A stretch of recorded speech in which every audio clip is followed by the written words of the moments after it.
diz, Êxodo 21, 18, conhecendo algumas das nossas responsabilidades civis. A Bíblia diz assim: se dois homens brigarem e um ferir ao outro com pedra ou com punho, e este não morrer, mas cair na cama, se ele tornar a levantar-se e andar, fora sobre o seu bordão, então aquele que o feriu será absolvido. Somente lhe pagará o tempo perdido e fará que ele seja completamente curado. Se alguém ferir a seu servo ou a sua serva com um pedaço de pau, e este morrer debaixo da sua mão, certamente será castigado. Mas se sobreviver 1 ou 2 dias, não será castigado, porque é dinheiro seu. Se alguns homens brigarem e um ferir uma mulher grávida, e for causa de que aborte, não resultando, porém, outro dano, ou seja, a morte, este certamente será multado conforme o que lhe impuser o marido da mulher, e pagará segundo o arbítrio dos juízes. Mas se resultar dano, ou seja, se morrer, então darás vida por vida, olho por olho, dente por dente, mão por mão, pé por pé, queimadura por queimadura, ferida por ferida, golpe por golpe. Se alguém ferir o olho do seu servo e o olho da sua serva e o cegar, deixá-lo ir forro por causa do olho. Da mesma sorte, se tirar o dente do seu servo ou o dente da sua serva, deixá-lo ir a forro por causa do dente. Nós vamos ler até aqui por enquanto. Imagino que você, lendo o Êxodo em algum momento, teve dificuldades para interpretar tais textos. Quem já leu o Velho Testamento inteiro aí, deve ter tido algum tipo de dificuldade aqui, porque são textos complexos, difíceis, às vezes, de se interpretar corretamente.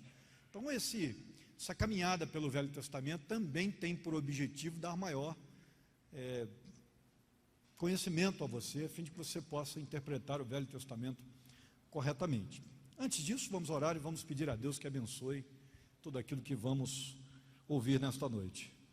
Senhor, muito obrigado pelo privilégio da Tua Palavra, e agora que estes textos que trazem um pouco da essência do Teu pensamento, da Tua vontade, daquilo que Tu queres para nós, esses textos possam nos alinhar com o Teu querer e que possamos tirar lições profundas desta Tua essência, os Teus objetivos, os Teus desejos para a nossa vida prática, para o nosso dia a dia. Assim nós oramos em nome de Jesus. Amém. Queridos, os textos, nós temos aí leis muito interessantes, leis de responsabilidade civil. É importante notar que essas leis nos dão uma clara noção daquilo que devemos fazer diante de situações adversas, que podem acontecer com a gente, inclusive. São situações aqui que podem acontecer com a gente. Nós podemos aí ter algumas dificuldades, como os textos nos informam. O texto vai continuar falando de outras coisas que, inclusive, estão no nosso dia a dia ainda. A possibilidade, por exemplo, de um animal nosso ferir uma outra pessoa. Isso é uma realidade que pode acontecer. De nós fazermos um buraco numa propriedade nossa e alguém cair e quebrar uma perna. Nós temos aqui orientações claras nesse texto de hoje, e provavelmente essa mensagem perdurará para a semana que vem. Nós temos orientações claras sobre como deve ser a nossa responsabilidade diante das outras pessoas, e é por isso que é importante estudarmos textos como esses. Mesmo que a lei de nosso país não seja acionada por uma outra pessoa, nós temos aqui também responsabilidades claras, como cristãos, como aqueles que andam com Deus e procuram fazer a vontade dEle. Nós temos responsabilidades aqui muito claras para nós, sobre como devemos agir diante de prejuízos, inclusive prejuízos à saúde física de outras pessoas. A nossa consciência, ela precisa estar atrelada a essas leis espirituais, à essência dessas leis, porque muitas leis aqui não estão em vigor mais em nosso país, mas precisam estar em vigor em nosso coração. Essa prática do dia a dia, como é que um crente age de uma maneira ética se ele lesar uma outra pessoa? Ele fica quieto? Ele finge que nada aconteceu? Ele simplesmente fica esperando para ver se a outra pessoa levará uma causa para a justiça julgar?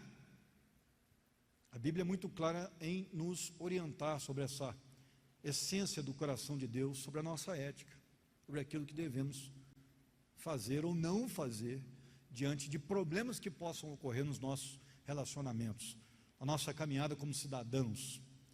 E outro fator importante aqui é a necessidade da precaução. Você vai perceber nesse texto de hoje e da próxima mensagem que o crente precisa ser precavido.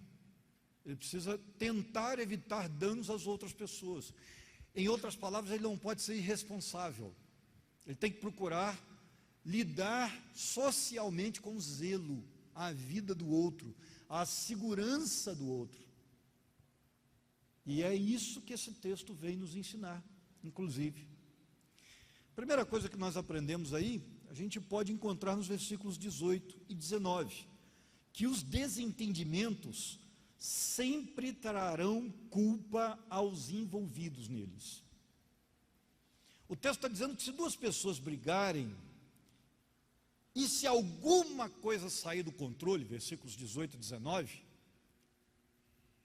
se houver prejuízo para a saúde de alguém, essa pessoa é culpada. E naquela época, ele tinha que dar conta desse prejuízo. Não é simplesmente eu brigo com você, agrido você fisicamente, cego você e vou para um caminho, você vai para o outro. A Bíblia está dizendo que se isso acontecer, mesmo que o outro não procure seus direitos, a lei, para que você possa pagar pelo que fez, certamente diante de Deus você pagará. Porque a essência da lei está dizendo que Deus vai punir. Porque o crime é punível. Percebeu como é que é sério esse negócio da gente se controlar? Evitar qualquer tipo de guerra, qualquer tipo de briga, qualquer tipo de discussão que possa levar a uma coisa mais séria, a fim de que o outro, que é feito à imagem e semelhança de Deus, possa ser prejudicado, sua saúde física. Versículo 18, se dois homens brigarem e um ferir ao outro com pedra ou com um punho, lembrando aqui que não tem intenção de matar, porque senão teria faca envolvida, espada, não tem. Os caras estão brigando sem intenção de matar, um está tentando atingir o outro, com um punho, com uma pedra que você encontra no meio do caminho, no meio da peleja, no meio da briga, e este não morrer, mas cair na cama, e se ele tornar a levantar-se e andar, fora sob seu bordão, então aquele que o feriu será absolvido. Ou seja, rolou uma briga, mas o cara se recuperou, não foi nada grave, ok. Lembrando que as pessoas brigavam por qualquer coisa naquela época. As brigas eram muito comuns, brigas envolvendo ataques físicos. Somente lhe pagará o tempo perdido e fará que ele seja completamente curado. A legislação mosaica precisou regulamentar conflitos, porque, como eu disse, eles eram comuns. Qualquer coisa as pessoas brigavam. Em meio a uma briga, um homem pode acabar perdendo o controle. Este versículo ignora essa possibilidade desse camarada sair sem ser culpado. A Bíblia está dizendo que de ambos os lados haverá julgamento se houver algum tipo de prejuízo maior. Ou seja, o que o crente tem que fazer? O crente tem que evitar briga a todo custo. Porque se briga, cai na mão e causa um prejuízo a uma outra pessoa, além da lei do país, você vai ter que dar conta à lei de Deus. Então, uma coisa séria. Se a briga gerasse um quadro médico e se a coisa fosse séria e levasse tempo considerável para o outro que foi atingido se recuperar, o camarada tinha que pagar não só os médicos, mas o salário diário de cada dia de recuperação, para que a pessoa pudesse ter uma recuperação tranquila e não morrer de fome. Muitas pessoas naquela época viviam do salário do dia. E naquela época, se um brigasse com o outro e o outro caísse numa cama e ficasse um mês se recuperando, ele morria de fome, dependendo da situação. Porque o salário muitas vezes era diário. Se o cara não trabalhasse, ele não comia. Não tinha INSS na época para assegurar o camarada, não tinha. Então vem a lei de Deus e regulamenta a situação para que o outro que causou o dano pudesse pagar, inclusive o tratamento médico do camarada, que era caríssimo naquela época. A gente vê passagens no Novo Testamento dizendo que as pessoas gastavam tudo que tinham nas mãos dos médicos, em algumas curas que Jesus realizou, porque era caro. A orientação é muito clara, porque a antiga sociedade dos hebreus penava nas mãos dos médicos. Qual é o objetivo da lei? O objetivo da lei é fazer com que os caras pensassem 2, 3, 4, 5 vezes antes de cair na mão com alguém. Preciso pensar, que se tiver algum prejuízo eu vou ter que arcar. Então é melhor não brigar. Essa é a questão da lei. Não é só remediar, mas precaver. E como é bom não brigar, gente. Não brigar é tão bom. Viver em paz é bom demais. Há quem diga que nada substitui a paz. Ninguém pode substituir a paz. Não brigar é bom demais. Não podemos ficar indiferentes diante do nosso difícil temperamento. Tem temperamento difícil, tem que aprender a moldar esse negócio segundo o caráter de Cristo. Crente que vive brigando está numa contraposição ao Evangelho. Esse negócio não bate, a conta não fecha. E outra coisa, Lucas 6:29 é muito claro. Se alguém bater em você numa face, ofereça-lhe também a outra. Se alguém tirar de você a capa, deixe-o levar a túnica. Por quê? Porque o crente não reage. O crente não parte para a briga se for atingido. Ele tem que parar. Se for agredido, ele não pode reagir. Porque a orientação serve para que o outro, ele não tenha que lhe dar mais 3, 4, 5, 10 golpes até você cair, porque você também o está atingindo.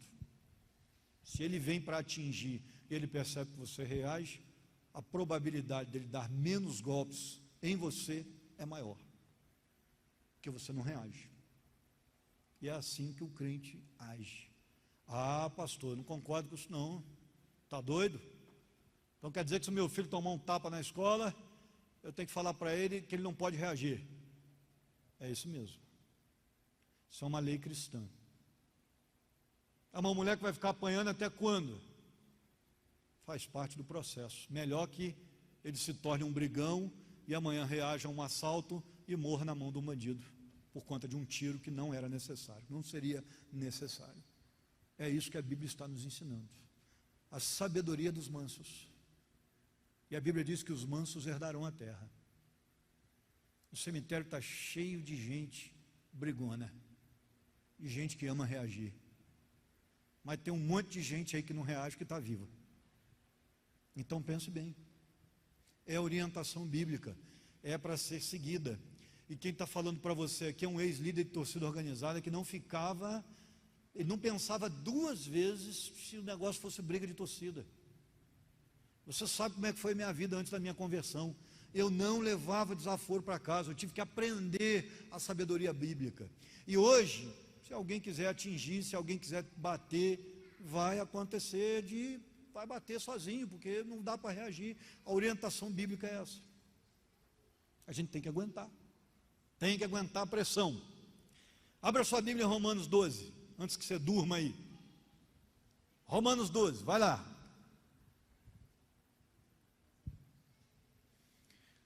Romanos 12 tem um texto que vai falar justamente dessa questão da retaliação.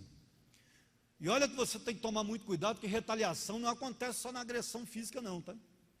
Retaliação está presente o tempo todo na vida da gente, tentando nos tentar. Então a gente tem que tomar muito cuidado. É o vizinho que bota o som alto, aí você vai e põe também. Vou aumentar agora, porque esse safado desse vizinho não deixa eu dormir, agora também não vai dormir não. É essa situação, né, de que bate no seu filho na escola, você fala para ele, não, agora você vai lá, você vai bater nele também. É alguém que lhe maltrata, que você fica só esperando o momento para maltratar também. Essa nora insuportável, também não vou fazer a carne que ela gosta, não. Isso é retaliação. Aí vem o texto bíblico de Romanos 12, para acabar com a possibilidade de retaliação. Você gosta de retaliar? Olha o que diz Romanos 12, olha que coisa boa. Romanos 12, 9 a 21. O amor seja não fingido, aborrecei o mal e apegai-vos ao bem. Amai-vos cordialmente uns aos outros com amor fraternal, preferindo-vos em honra uns aos outros. Não sejais vagarosos no cuidado, sede fervorosos no espírito, servindo ao Senhor. Alegrai-vos na esperança, sede pacientes na tribulação, perseverai na oração. Acudi aos santos nas suas necessidades, exercei a hospitalidade. Abençoai aos que vos perseguem, abençoai e não amaldiçoeis. Alegrai-vos com os que se alegram, chorai com os que choram. Sede unânimes entre vós, não ambicioneis coisas altivas, mas acomodai-vos às humildes. Não sejais sábios aos vossos olhos, a ninguém torneis mal por mal. Procurai as coisas dignas perante todos os homens. Se for possível, quanto depender de vós, tende paz com todos os homens. Não vos vingueis vós mesmos, amados, mas dai lugar à ira de Deus, porque está escrito, minha é a vingança, eu retribuirei, diz o Senhor. Antes, se teu inimigo tiver fome, dar-lhe de comer, se tiver sede, dá-lhe de beber, porque fazendo isto, amontoarás brasas de fogo sobre a sua cabeça. Não te deixes vencer do mal, mas vence o mal com o bem. É disso que trata a lei. É disso. O outro quer me atingir, eu não reajo. Porque vai que eu reaja e lhe cause um dano. Eu me lembro uma vez, eu tinha acabado de me converter, devia ter uns 2 anos. Porque a gente fala que novo convertido, de 10 anos de convertido para trás, é novo convertido. Ainda falta muito. E tinha uns 2 ou 3 anos que eu tinha me convertido, tinha começado a namorar a Bia. E aí fui levar a Bia numa pizzaria, tinha muito do velho homem ainda, mas muita quantidade, muita coisa. Fui levar a Bia numa pizzaria. E aí na hora de ir embora, eu não tinha carro, paramos no ponto de ônibus, e veio um cidadão, talvez drogado, mas numa estrutura física, uma estrutura física do Gabriel, assim, magrinho. Gabriel agora já está com uma barriguinha saliente, casou, faz parte do processo. A estrutura do Gabriel um pouquinho mais baixo, e começou a me xingar no ponto. O cara do nada assim viu a gente, lembra disso, Bia? Aí começou a me xingar, e de tudo quanto é nome, me chamar para briga. Eu lembro que eu peguei a Bia, ela estava do meu lado, passei ela para trás, e olhei a estrutura do cara, eu falei, rapaz, esse cara está bêbado, ou está drogado. Com essa estrutura toda, com a experiência de briga que eu tenho, mas não dá 10 segundos, eu tá pisando na garganta desse cara. E aí veio aquela voz assim, né? Resolve isso logo, meu irmão, já está escutando demais, resolve isso logo. E aí eu dei uma olhada nele assim, porque quando você está acostumado a brigar, você sabe brigar, você já imagina a cena toda, a parte executa. Eu imaginei a cena inteira. Vou fazer isso, vou resolver a parada. Só que aí o Espírito Santo é extraordinário, né? E o Espírito Santo, aquele dia, o Espírito Santo falou muito ao meu coração, ele teve que insistir, várias vezes. Não faça, não faça, não faça, você não é mais aquela pessoa, não faça. E eu escutava uma voz que dizia assim, você precisa amá-lo. Você precisa amá-lo. E aí ele saiu xingando, ele foi saindo xingando. Do nada, rapaz, endemoniado provavelmente. Para realmente ser pedra de tropeço no caminho. E aquele dia foi minha primeira grande, assim, prova. Foi muito difícil. Hoje, se fosse a mesma coisa, eu já não teria mais nenhum tipo de pensamento em derrubá-lo.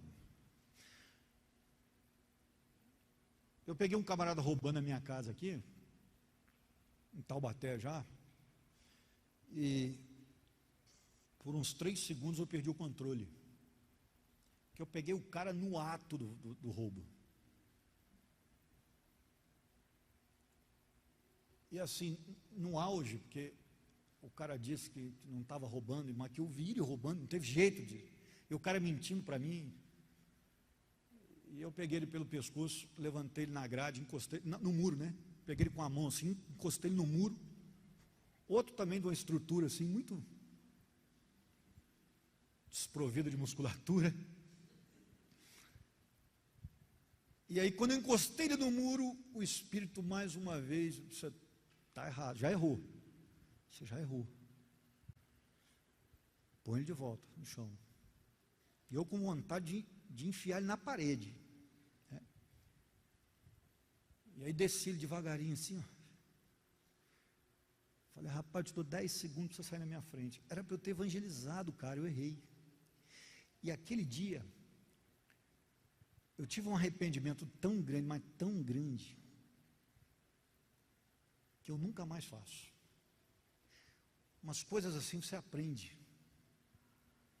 Claro que a gente tem dificuldades. Estou contando para você acerto e estou contando para você erro também. Porque eu nunca vou pintar a ideia aqui de que eu seja um santarrão, porque eu não sou. Eu acerto em alguns momentos, erro em outros. Mas uma coisa eu gostaria que você seguisse o exemplo do seu pastor. Nunca desista de tentar acertar. Tente melhorar até o final. Porque um crente faz isso, ele tem que fazer isso. Se você foi difícil, se você é difícil, você precisa aprender a lidar com esse gênio. Por 3 segundos eu falhei, mas graças a Deus que também não passou disso. O Espírito, porque você tem um instinto, né? O instinto é natural. E muitas vezes o instinto age primeiro e depois é que vem a consciência. Isso acontece muito com a gente. O instinto de justiça, aquele sentimento de justiça vem primeiro. Mas o Espírito Santo coloca você no lugar. Acalma seu coração, diz para você. E aí você tem que reconhecer, você não pode dar continuidade. Você tem que reconhecer, você tem que parar, você tem que ouvir. Porque muitas vezes nós agimos no impulso. É instintivo, é animal. Então se falou, volte atrás, peça perdão, só desculpe, não deveria ter falado isso. Olha, desculpe, não deveria ter agido assim. Até aprender a fazer. Eu me arrependi tanto aquele dia, mas tanto, que eu não faria de novo. Eu tenho certeza que eu não faria de novo. Eu só agrediria hoje uma pessoa se eu percebesse que ela está tentando tirar a vida de alguém que eu amo demais, ou de uma pessoa inocente. Eu acho que aí o cálculo seria feito de uma maneira diferente. Vai tirar uma vida, o cara entra na minha casa e vai agredir a minha esposa, aí de repente eu acho que eu não conseguiria não agredi-lo, para tentar imobilizá-lo. Entende? Se for minha sogra, talvez. Brincadeira, estou brincando. Claro que aí é outra coisa, envolve vida ou morte, defesa da vida, é coisa diferente. Mas por causa de um objeto, mobiliza e chama a polícia. Se pode mobilizar, é claro. Se não tem como mobilizar, leva, meu filho, é seu, leva. Não há dificuldades. Jamais podemos dar lugar à ira. Principalmente diante de uma discussão, porque uma discussão pode gerar uma briga física. E uma briga física pode gerar a morte de alguém, ou um dano irreparável à vida de alguém.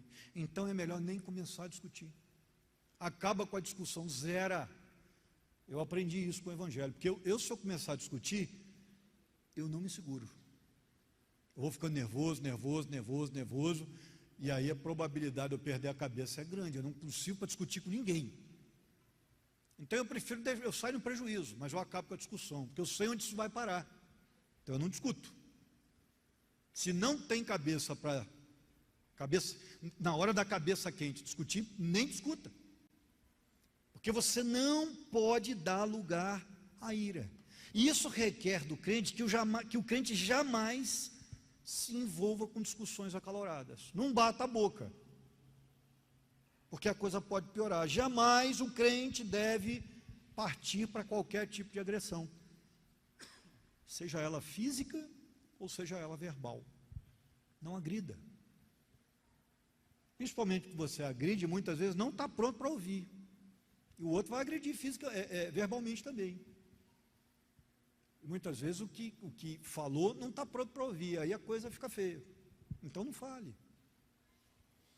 O crente não deve buscar por todos os seus direitos. Guarde isso. A função do crente muitas vezes é engolir sapo. É sair no prejuízo financeiro, para não sair no prejuízo com Deus. O dia que eu peguei o cara roubando lá em casa, estava roubando minha mangueira no quintal.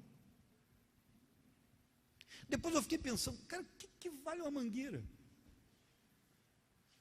Por que eu não deixei o cara levar a mangueira? Mas não, aquela questão da honra. O cara está me roubando na cara dura. Aí eu peguei o cara no flagrante, e ele disse, não, estava na rua, aqui na calçada. Rapaz, aquilo me subiu um sangue. Eu estou lá da caminhada minha, vendo o cara puxando minha mangueira pela grade, enrolando no braço. Eu não fiquei com raiva por causa da mangueira, eu fiquei com raiva porque ele falou que ele não estava roubando a mangueira, estava lá de fora jogada na calçada. Cara, eu fiquei 1 minuto filmando o cara, olhando, esperando ele desenrolar. E ele desenrolar. Aí, por final, ele deu um puxão na mangueira, acabou de enrolar e ia sair. Eu falei, peraí, Aí depois eu sentei em casa e fiquei pensando assim, o que vale uma mangueira? Não, mas o cara mexeu com a minha honra. Mas o que vale essa honra?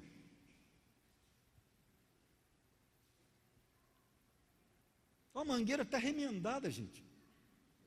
Estava remendada a mangueira. Depois eu fiquei com aquele negócio na cabeça e pensando assim, cara, você é um idiota. Porque se esse cara está com a faca, ele te rasgava inteiro. A hora que eu levantei ele na parede lá, ele poderia ter tirado uma faca e me rasgado, por causa de uma mangueira velha. E se ele decide voltar com 2 ou 3 e se vingar? Entende? Idiota demais. E se ele decide voltar e se vingar, eu não estou em casa, está só minha esposa saindo? Entende? Ou seja, resumindo a história, eu fui um idiota. Porque em 3 segundos eu não tive cabeça para obedecer a Deus. Então a gente tem que tomar muito cuidado com a vida da gente. Pensar e pensar com sabedoria. Crente precisa aprender a engolir sapo. A deixar o outro sair como certo. Para ter paz. E deve conhecer os seus limites. O que é que tira você do sério? Ah, pastor, se eu jogar futebol, o negócio, eu acabo ficando violento. Então não jogue. Não jogue. Beatriz e eu, quando nós éramos mais jovens, a gente foi jogar um jogo chamado Imagem e Ação, Homens contra Mulheres. Quase deu separação. Quase deu separação aquele dia, porque eu cismei que a Bia estava roubando, ela disse que não estava. Rapaz, deu um BO generalizado. Devia ter uns 4 casais envolvidos. Quase que deu separação o negócio. Hoje fala imagem e ração, eu arrepio todinho. Esse negócio é do diabo, não quero esse negócio na minha vida não. Mas não é que o jogo é do diabo, eu não sirvo para o jogo. Não dá, quer dizer, não servia, né? Hoje eu estou mais velho, já não importa quem ganha, quem perde, estou nem aí para esse negócio. Eu quero comer o churrasco no final, né? O jogo é só um detalhe. Mas na época nós éramos jovens, foi um BO, rapaz. Fiquei um tempão sem jogar esse negócio. Eu, quando me converti, eu parei de jogar futebol. Eu parei porque eu era brigão demais. Então eu só voltei a jogar futebol. Eu fui jogar a primeira partida minha na igreja, parti por cima da turma, fui buscar a arma que estava escondida, porque eu era novo convertido, mas andava armado, porque eu estava ameaçado de morte. Eu ainda não tinha coragem de desfazer da arma, né? Primeiro futebol meu, tinha uma semana de convertido mais ou menos, eu peguei a arma para dar tiro na molecada. Que negócio é esse? Porque os meninos batiam demais, né? E foi aquele negócio, deixa disso, e que isso, foi uma correria danada. Porque eu não tinha cabeça para jogar. Eu falei, quer saber de uma coisa, eu não vou jogar. Eu fiquei 2, 3 anos sem jogar futebol. Porque eu não tinha cabeça. Não tem cabeça, não se envolva com a coisa. Não vá. Ah, pastor, tem um fulano aí que me tira do sério. Quando eu vejo o sangue já esquenta. Evite. Sai de perto. Porque tem gente que faz de tudo para irritar você. Tem ou não tem? É só da minha família que acontece isso aí?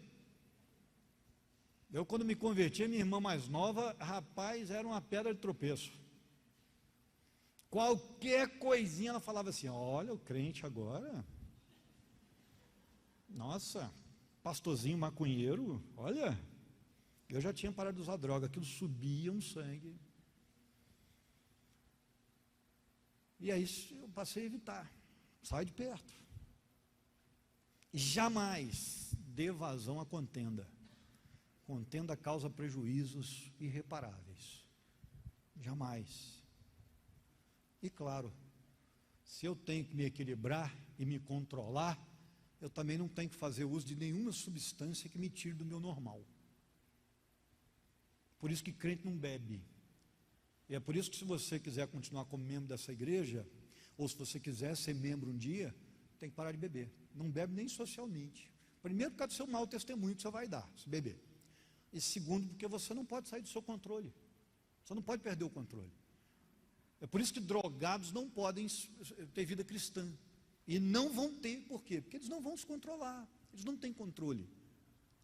E aqui existe um povo que tem que se controlar. Pelo menos na maior parte do tempo. Como eu disse, de vez em quando a gente vacila, erra, até experientes erram, perdem a cabeça, falam que não deve, mas você tem que ter cabeça para voltar atrás. Ó, me perdoe, falei aquilo com você, não devia. Esses dias eu fui brincar com os meninos aqui na assembleia, né, de que eles estavam olhando para o lado do amigo, eles não gostaram. Quem é contra? Aí os 4 levantaram a mão, falei, os melhores amigos do Gabriel, foi até a pauta do Gabriel lá. A molecada não gostou da brincadeira, eu pedi perdão para eles. E o que eu quis dizer foi o seguinte: eu compreendo bem isso aí, são os melhores amigos, vão querer puxar a sardinha para o lado do amigo. Eles disseram, não tem nada de amigo não, a gente não concorda com isso ou com aquilo, achou por bem, não teve nada de amizade não, pastor. Então vocês me perdoem. Se vocês quiserem, eu peço perdão na frente da próxima assembleia inteira, não tem dificuldade. Mas a intenção não era essa. Foi ou não foi, Vandir? Falei ou não falei? Peço perdão. Por um momento eu fiz uma brincadeira que não deveria ter feito na visão dos meninos. E eles têm direito de ter visão. A gente pede perdão, não tem problema. Reconhece o erro, não gostou, me perdoa, a ideia não era essa. Porque geralmente quando eu vou falar sério, eu paro a assembleia e dou uma palavra para a pessoa. Dou ou não dou? Só isso aí não está correto, não acho atitude legal. Falo ou não falo? Não foi o caso, eu só fiz uma brincadeira. Como se dizendo, compreendo perfeitamente, vocês que são amigos votarem contra, isso faz parte. Mas não foi isso na visão deles, eles não fizeram isso. Não foi por amizade. Se sentiram, talvez até atacados. Então a gente tem que também reconhecer, voltar atrás e falar, me perdoe, essa não foi a intenção, mas se eu machuquei você, me perdoe. A gente tem que aprender a não dar vazão ao orgulho, porque senão nós vamos encontrar muitas contendas durante a vida e vamos arrumar muitos problemas, muitas inimizades. Então o texto vai falar de domínio próprio, evitar entrar em problemas que possam se tornar maiores. Isso faz parte da sabedoria do crente. Evite entrar em problemas que possam se tornar maiores. Evite. nem comece. Essa é a sabedoria bíblica. Amém, meu irmão? Que isso sirva para a sua conduta em família, que isso sirva para a sua conduta no seu trabalho, na sua igreja. Você pode gerar um problema, você pode gerar uma discussão, que pode gerar uma briga, que pode gerar uma agressão. Nem comece. Evite isso. É a orientação do Senhor para nós. Vamos orar? Hoje eu queria orar por temperamentos. E eu gostaria, eu sei que eu lutei contra o meu, na verdade, hoje eu estou adestradinho, mas não foi fácil não, viu? Muito difícil dominar esse gênio, esse temperamento explosivo que eu tinha. Foi uma luta constante durante muito tempo da minha vida. E talvez você esteja lidando com a mesma situação. Então eu quero orar por temperamentos hoje. Eu quero convidar você que gostaria de receber essa oração, que Deus trabalhasse no seu temperamento, para ficar em pé. Eu quero orar especialmente por você, para que Deus esteja lidando com você, dando sabedoria, dando mansidão. Lembrando, irmãos, que isso é uma batalha diária, constante. Um dia que você vacilar, esse temperamento pode voltar. Ele pode dominar alguns segundos da sua vida. Então, é um pedido constante de sabedoria. E a gente vai aprendendo com os erros da gente. Quero orar por vocês. Senhor nosso Deus, que Tu estejas nos moldando, que o nosso temperamento seja sempre moldado pelo Senhor, que o Teu Espírito possa nos ajudar no dia a dia. Sabemos que irá, sabemos que ajudará, e que nós possamos ser tratados por Ti, que Tu uses, Deus, as experiências que temos no dia a dia, para que possamos angariar cada vez mais sabedoria, e que o nosso dia a dia seja cada vez mais didático, seja cada vez mais espiritual, que nós possamos subir as escadas da mansidão, da benevolência, da tranquilidade, da paz. Possamos ser sábios nas nossas tratativas, nas nossas relações, que abandonemos coisas como a retaliação, como a vingança, possamos entregar a justiça dos nossos atos às Tuas mãos, ao Teu tratar, à Tua direção, porque Tu ages com justiça e também com misericórdia, e nós muitas vezes não. Então, que não sejamos, ó Deus, árbitros das nossas relações, possamos confiar em Ti para julgares as causas, e que em nome de Jesus nós possamos ser cada vez mais calmos, mais tranquilos, moldados pelo Santo Espírito do Senhor. Entregamos a nossa vida no Teu altar, para que Tu trates do nosso temperamento, da nossa reação. Te pedimos isso, Deus, em nome de Jesus Cristo, confiados de que o Espírito Santo vai terminar a obra. Nós oramos